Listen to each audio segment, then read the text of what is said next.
what Paul is doing, what he is saying to us, is that God cares about where you live. Okay? God cares about where you live, and God has a redemptive purpose for where you are living. When it comes to where we live, we have a measure of agency in deciding where we live, but what Paul wants us to know is that there is a divine purpose for our living and where we live. God wants to use you right where you are and right where you live, and the reason is because God is at work where you live. God is at work in your apartment building and on your block and in your neighborhood and in the lives of those that are around you and that call your neighborhood home. God is at work, and God is inviting you to join him in that work in your neighborhood.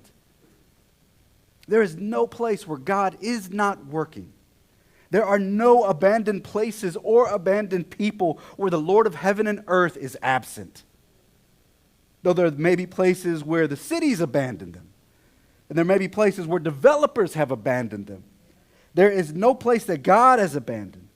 There may be places where the economics of justice seem marginalized, and in its place are economics of exploitation. But there are no places that God has abandoned. God is at work in all places and among all people to bring about his purposes for the world, and God is inviting us to join him in that work.